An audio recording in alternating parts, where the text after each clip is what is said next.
What do you get when you mix water and oil? This episode of Dead Rabbit Radio.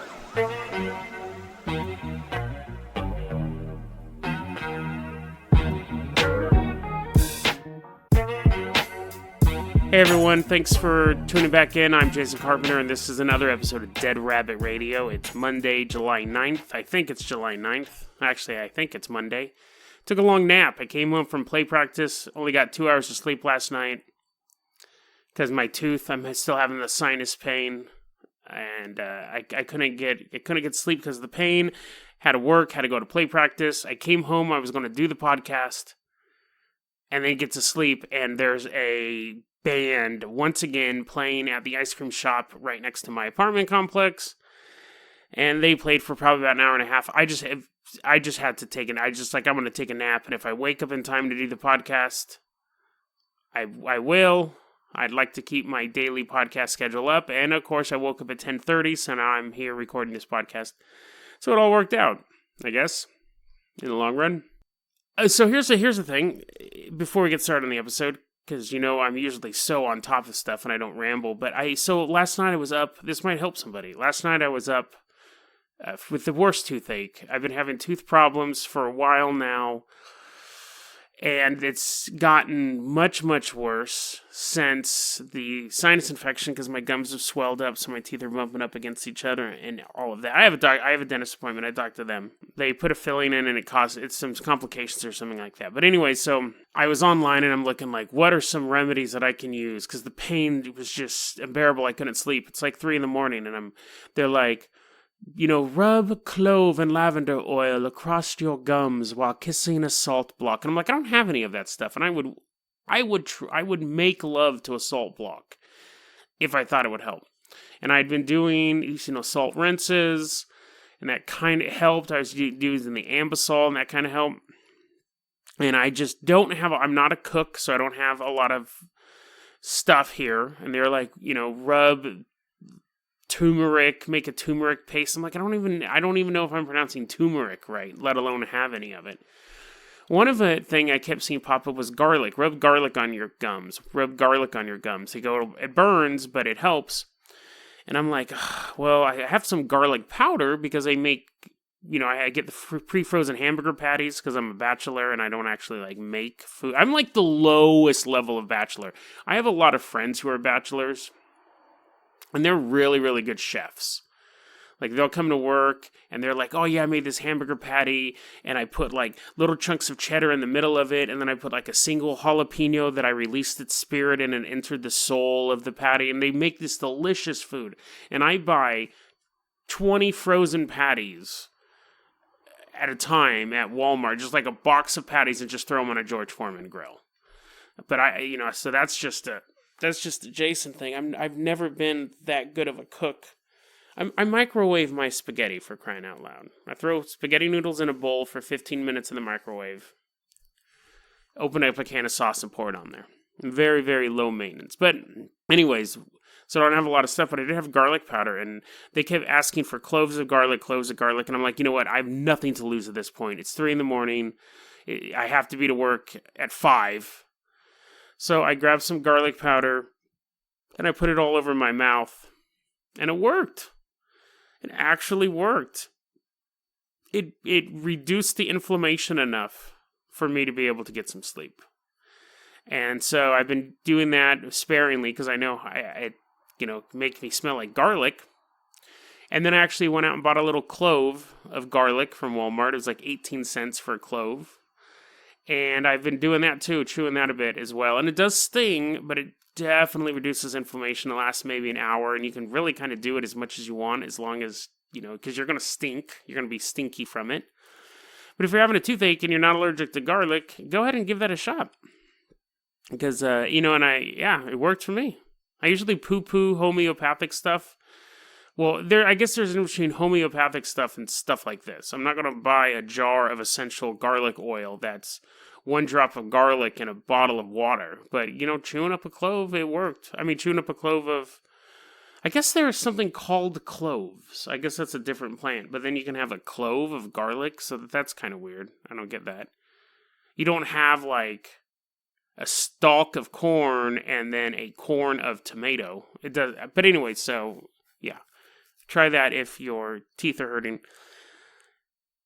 I saw the most beautiful woman today, ever. And again, don't want the episode to run late, so I'm just going to make this real quick, but Vanessa, that's what I'm going to call you, because you look like a Vanessa. If you're out there and you're still in Hood River, and you want to go hunt ghosts, hit me up, deadrabbit.radio@gmail.com, or you can hit me up on Twitter at Jason O. Carpenter. Gorgeous, gorgeous. I was with a couple friends, and we all noticed her right away. She's perfect. Perfect. Long blonde hair. She had that tone to her skin where you couldn't tell if she was tan or was ethnic.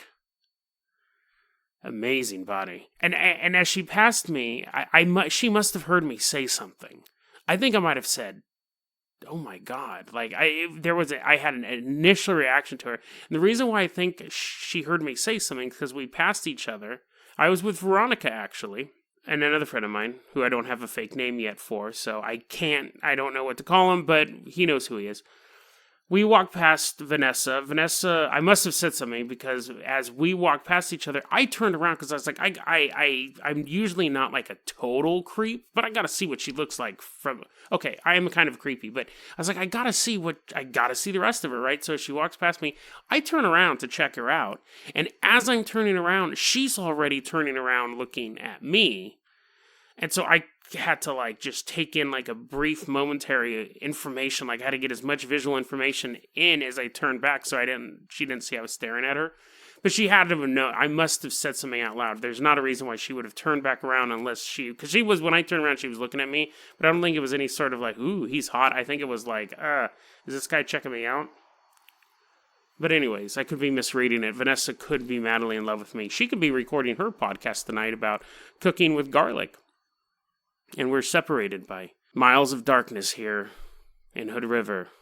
Just two podcasts broadcasting through the night. If you're out there, Vanessa, I love you. Okay, so let's go ahead and we will get started on the episode right now. And we're going to talk about two conspiracy theories today. Now, they're not the governmental type of conspiracy theories where people are trying to take over. They're science-based conspiracy theories, a little bit of paranormal in one of them. But both of them have always kind of intrigued me. And one of them I'm pretty sure is real, and if it is real, totally like, I remember hearing about it back in the day, and I said, that's awesome. The other one I heard about and thought it was awesome, did some research, and it wasn't so much. So, we'll see if you can figure out which one I like. So the first one we're going to talk about, it's a conspiracy theory about oil. Now, I was going to college back in the late 90s, early 2000s, and that was a time where you're reading a lot about peak oil, and that was kind of the big movement at the time. There's always like one big ecological social disaster movement at a time. This was before 2012, but I think for the intellectuals, it was peak oil. We're going to run out of oil. We're going to run out of oil someday. And, the end of Suburbia, we watched that movie in college, and I remember thinking, oh no, this is really bad. Like, we're running out of oil. And it could be like this huge disaster thing. And they always kind of pitched it as, it's not Mad Max, but it's kind of like Mad Max. But, as I got older and I kept looking at stuff, and especially when Deepwater Horizon popped off, if we were at a level of peak oil, you'd be like, oh, this is definitely accelerating now we're real. But there's so much oil under the ground. It can get harder to find, and sometimes we need new technology to access it, like fracking. But the idea of us running out of oil, I really don't think is an issue. Now, I especially don't think it's an issue because when I was looking into the issue of peak oil and things like that, I came across an interesting conspiracy theory. And that is oil is not only plant-based or carbon-based. Now, we were always taught in school that oil is caused from dead plant matter and dead biological matter, but, mostly plants being compressed over thousands, hundreds of thousands, millions of years. And it gets compressed down, and basically when it breaks down to its parts, it forms petroleum. And that's a real kind of dumbed down explanation, but I don't think you're dumbed down. I'm sure you guys may have a more succinct way of putting it, but that's that's probably the most succinct way for me to understand it. It's basically millions and billions of tons of biological matter pressed down, you got oil. Over time and pressure makes oil with, okay. Anyways,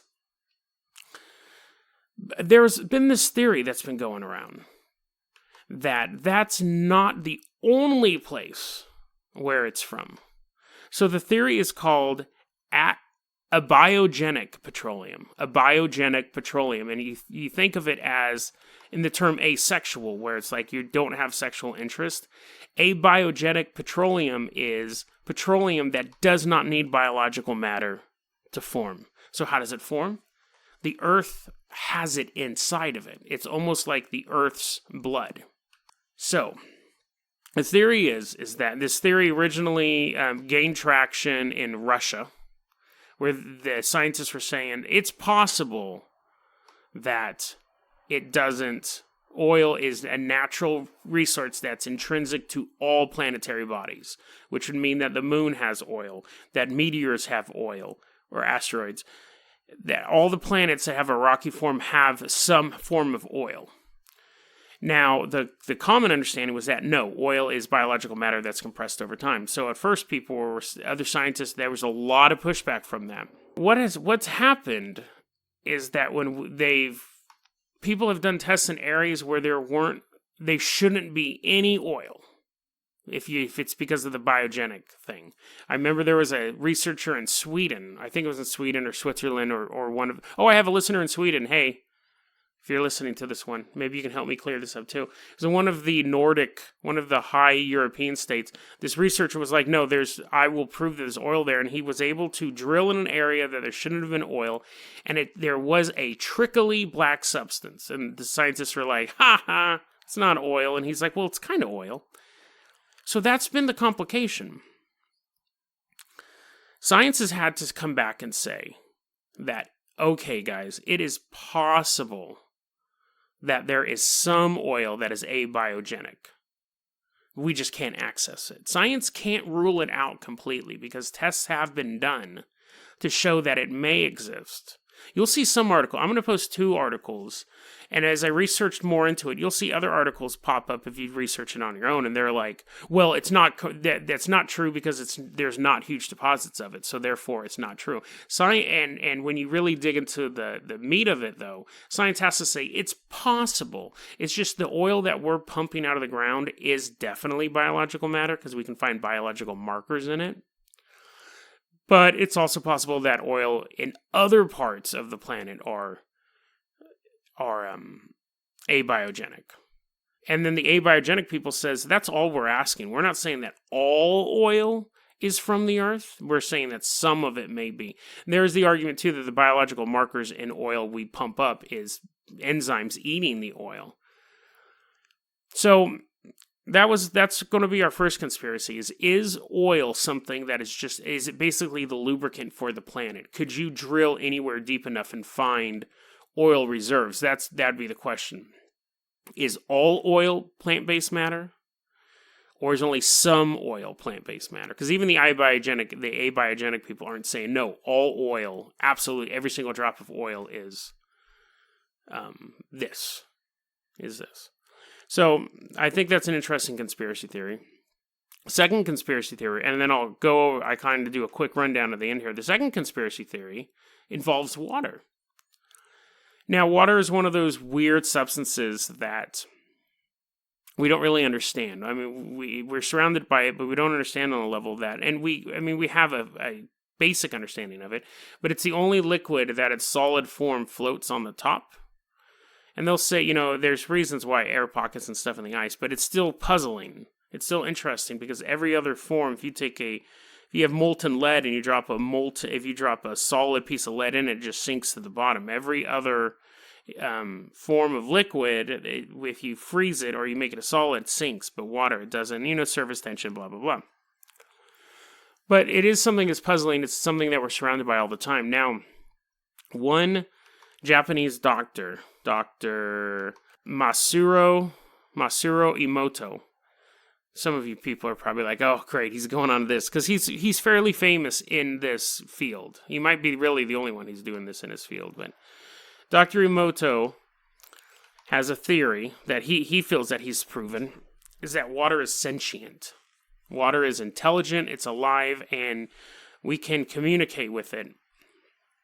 Now, 70% of the world is water, and 75% of our bodies are water. That's not actually true. I found out that men have more water in them than women, or vice versa, one of the two. Anyways, I probably should have looked that up. Anyways, men and women have different volumes of water in them. That being said, Dr. Emoto's theory is that you can take water and you can communicate with it, and if you say beautiful things to it, it will form beautiful ice crystals. So if I have a glass of water and I say, Vanessa, I love you, and I saw you in Hood River at Rosars at 7 p.m., you're beautiful. If I froze that water right when the ice crystals, it's this weird timing he has, so the ice crystals form and then he lets them melt, and right when they hit 0 degrees, I don't know, Celsius or something, yeah, I guess it'd be 0 degrees Celsius, he's from Japan, right when the very second they start to melt, he takes a picture of them, and it'll be this most beautiful ice crystal in the world. Now, let's say I have water and I go, oh, my swollen gums. You are the representation of my swollen gums. I just want to rub garlic all over this glass. And then do the same thing, freeze it, and then right when it starts to melt, it'll be this ugly, won't be crystallized, it'll just be like this ugly dollop. And you can do it by saying nice stuff to it. You can do it by saying mean stuff to it. If you play beautiful classical music, the crystals are just intricately formed. If you play heavy metal, it's just like chaotic. It's not from the vibrations necessarily, because you've played the music and then you froze it. And so he's done all these experiments. Thousands, tens of thousands of experiments. Oh, he's dead. I didn't know that. Anyways, I'm just looking at this. He does tens of thousands of experiments on this, and he says, water is sentient. How we react to water reacts to us. And the reason why this is important, because not only are we surrounded by water, but we're mostly made up of water. So the way that we think about our own bodies and the way we talk to other people influences the way that their water molecules are forming. So that's an interesting theory. I remember hearing about that the first time when I saw that old documentary, Down the Rabbit Hole. It was the follow-up documentary to What the Bleep Do We Know?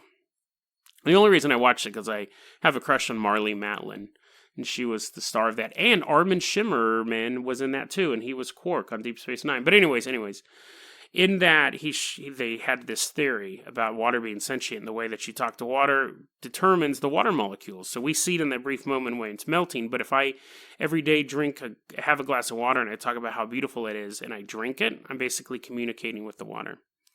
So again, that's an interesting theory.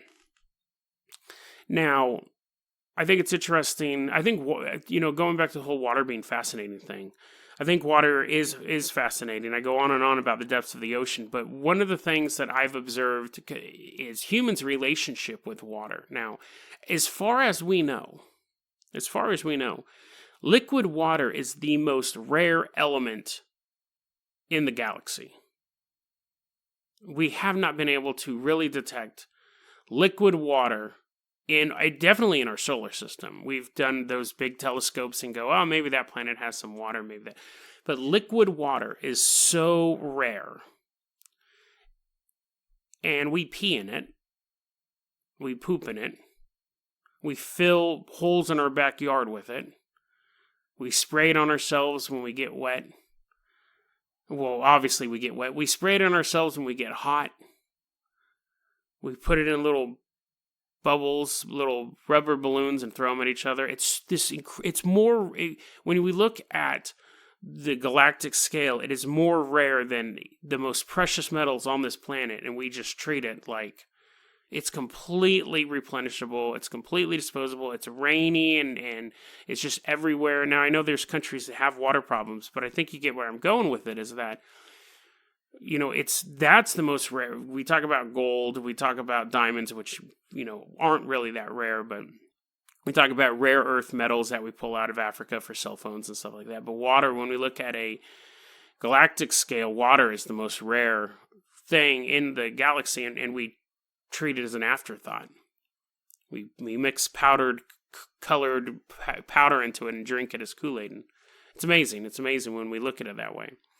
So to think that we're on a planet with all this water, and not only is it here to help us, but it's actually sentient and we can communicate with it in some way, I think is amazing on some level.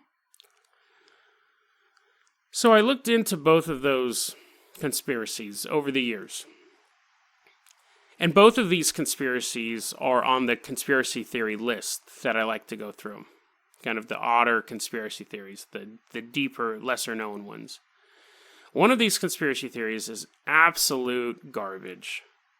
It's pseudoscience. And the other conspiracy theory I think is possible, and I'm really excited by the idea of it. Let's see if you can imagine which one. I'm going to give you a second. I'll put some little theme music right here.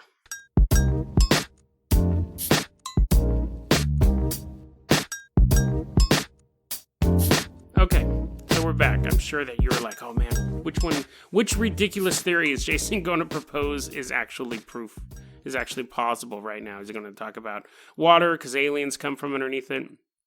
He's going to talk about oil.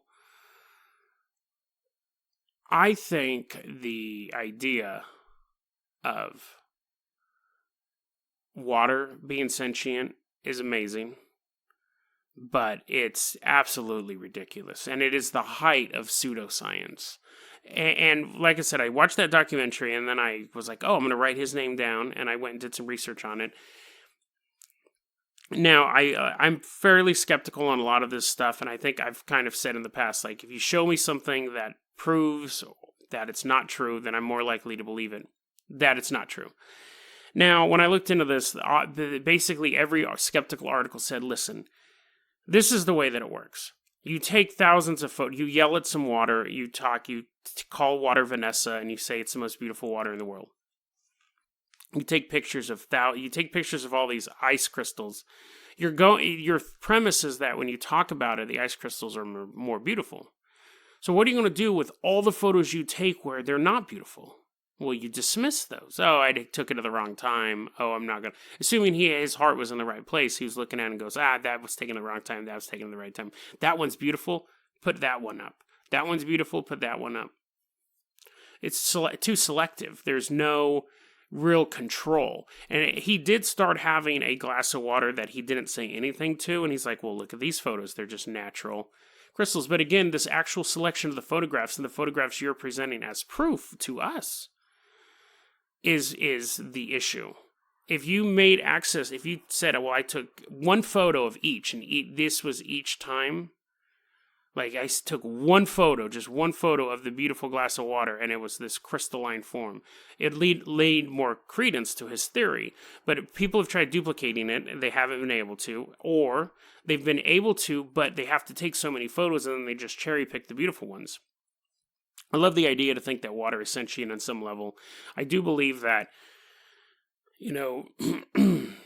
positivity and negativity go out into the world. But again, I could walk around town and be super positive to everyone, and then one person be like, thank you, Jason, you gave me like hope. That was such a great day. And then tell everyone I exhibit some sort of positive energy. I can cure people. I can cure their bad moods. And you're like, well, yeah, you talked to 1,000 people and 10 people said that you helped them. And then 50 people are like, and then, a bunch of other people just told you to slag off. So it's just selective. It's selective information. And then, of course, as I was doing research for this podcast, I did realize that I didn't know that he has passed away now. But at the time, he was selling, he was selling products, happy water that people talked to and said beautiful things to, and then you could buy it for an excessive amount of money and drink it and feel positive. And that's you're just ripping people off. Just throw out the theory. He has some other theories about rice, and actually, people have tried duplicating that as well. If you're nice to rice, it doesn't spoil, or whatever. It's pseudoscience, it's nonsense. The oil thing, which again, this was a story that I'd heard, maybe 10, 15 years ago, and found fascinating. And again, I had to do some more digging on this, and as it stands right now, the consensus is yeah, I guess it's possible. It's not what we're pumping out, but it's possible. And so the scientific community is still more divided on the oil issue. And I think the idea of the planet actually producing a lubricant like oil is a natural substance that exists on every planet is fascinating. It's just another layer to how amazing science works. Now, again, it's probably not the oil that you're putting in your car, and even the people who are supporters of the Abiogenic, what was it? You know, the petroleum that doesn't have plant matter aren't saying that, but I just think it's amazing. Like, that just shows another layer of mystery. We don't know anything about this planet. We don't know anything about the human body. We don't know anything about the universe around us or the universe in the microverse or anything like that. I find that fascinating. That new stuff is being discovered. Stuff that we've taken for granted is being discovered today. Because, like I said, people have tried dismissing the abiogenic oil, and the best they can come up with is it's not in huge amounts, at least huge amounts that we can access. But if that's true, if something that is as ubiquitous as oil, I think there's a T in there, but something that's such a part of our life as oil, you know, we're still discovering stuff about that. I find that amazing. And I don't believe in peak oil either. If you believe in peak oil, that's fair enough to you. But, you know, when I was a little kid, I remember watching a PBS special with not Tony Danza. Who was the guy from Cheers? Not Tom Selleck. Ted Danson. He was one of the T brothers, as I call him, along with Tron and, I don't know, Tommy Hilfiger. Anyways, I forgot his name again. Ted Danson was doing a PBS special, and he's like, the Amazon rainforest is going to be gone. And this was probably in the 80s. He's like, by the year 1992, the Amazon rainforest will be gone. And I remember being like super scared. I'm like, oh my God, all these parrots are going to be gone, and we're just going to, and it's not. We always hear these stories of these ecological disasters. If you ever want to, and I'm not saying pollution's great. Pollution we need to work on. There are things that we do that don't help the planet, and we need to control them. The problem is that we always seem to go, okay, so if we're polluting, in 20 years the world will be uninhabitable. If we're cutting down trees now, in 20 years there will be no trees. There's always this incredibly alarmist behavior with it. If you're like, no, Jason, you're an idiot and all this, go to a used bookstore or go online and buy books. You can do this with Nostradamus books too. If you want to have a good laugh, buy a Nostradamus book that was published in the year 1980, and they'll say the world was supposed to end in 1997. Like, they're adamant about that fact. But that's all nonsense. Nostradamus is nonsense, anyways. Half of his prophecies were jelly recipes. When you can go buy books about ecological disasters, the coming ecological disasters, buy books from the 70s and 80s, and they're like, by the year 1992, women will be barren and men will be half horses as the sun just pierces through the sky and melts everything. You can watch, how many science fiction movies from the 80s and 90s took place in a world where there was no more ozone layer? It's just this alarmist stuff. Yes, there's a hole in the ozone layer. Yes, we're pumping chemicals, CFCs and stuff like that. But the idea was like, oh no, if we don't stop this now, it's completely irreversible and the world will be destroyed. It's alarmism. You're scaring people to sell books, to sell ideas, to make money. Yeah, that's what peak oil is, in the dustbin of the ecological catastrophes. I'm not saying again like, oh no, we need to cut down every tree in the Amazon rainforest, but go back and read those books or watch those specials that were done decades past, and what they talked about just never happened. This never happened. Do I believe that climate change is happening? Sure. Do I believe that man is having a part in that climate change? Sure. But because I've been around for so long and I've watched these ecological prophecies just fail, just the same thing. How many ministers do you have to hear say, I've done the calculations and Jesus is coming back this day? Like, how many times do you have to say that before you start going, okay, I'm not going to listen to any of them? So when people say climate change is real, I go, yeah, sure. It's, the climate is changing, and do you think man plays part in it? Well, yeah, sure. I don't think I think, we're having an impact on the planet. And then they say, yeah, and then in 5 years, everyone's going to de-evolve into a toadstool. Okay, that's a strawman argument, but they'll say like, in 1 year or 10 years, it'll be irreversible. We got to start doing stuff now. Otherwise, the world's going to be, and I'm like, okay, guys, let's talk on a smaller scale. If you take it off to this is going to happen and the world's going to end and blah, blah, blah, and the water levels are going to rise and all these cities are going to be destroyed, just say, hey, stop polluting. You, Jason Carpenter, stop polluting. Stop wasting stuff. City of Hood River, stop polluting. Stop wasting stuff. State of Oregon, stop polluting. That stuff, and then you go, and your water quality will get better. Okay, we can work with that. When you try to sell it as, if you don't recycle, the ice caps are going to melt. And then France is going to be wiped off the map. Come on, guys. I know that's not true. You know that's not true. So that's my rant about, I guess today is kind of like the ecological episode. But that's my rant about that. I've just been burned so many times about these disaster scenarios that in 30 years, 20 years from now, people are going to look back and go, oh my God, yeah, remember when they were saying that England was going to get flooded and blah, blah, blah because we didn't do the X, Y, and Z, and it's not going to happen. It's not going to happen. You can take that to the bank. When this podcast is broadcasting its 5,000th episode, I'll revisit this. I'll revisit episode 23, and we'll talk about how it didn't happen. The earth abides. The earth abides. It's a big place. It's really hard for us to do lasting damage to the planet. We can do damage to our local areas. We can have, damage in Fukushima. That's going to be another story coming up, but, But remember, even then, they're like, oh, all the fish are going to be gone. California's going to be irradiated. Here's these tide, in 5 years, it's all nonsense. It's all nonsense. Fear sells. Just remember that. Whenever someone's trying to scare you, they're probably trying to make money at the same time. So that's another episode of Dead Rabbit Radio. Episode 23, I think. We're almost at our 25th episode. That's going to be a little landmark for me. Doing it every day. So this is a really good podcast for me. I'm having a lot of fun doing it. Hope you guys are having fun listening to it. Like I said, I'm seeing the downloads all the time. And that just makes me feel like it's worth it. We do have that YouTube channel, Dead Rabbit Radio. That is not getting a ton of hits, but I think that's just more of the format of Dead Rabbit. Oh, and I wanted to do a quick update. A couple episodes back, I talked about that guy who said his dog was spying on him. I've kept in touch. I've kept looking at that forum, and he hasn't done anything to the dog. I kind of want that story. I kind of left you hanging. I was like, this guy thinks his dog is spying on him. See you later. And I was like, I should retouch on that. As far as right now, the dog's still fine, and hopefully the guy gets some help. I don't think that anything bad's going to happen to the dog, so that puts you at rest. Then good.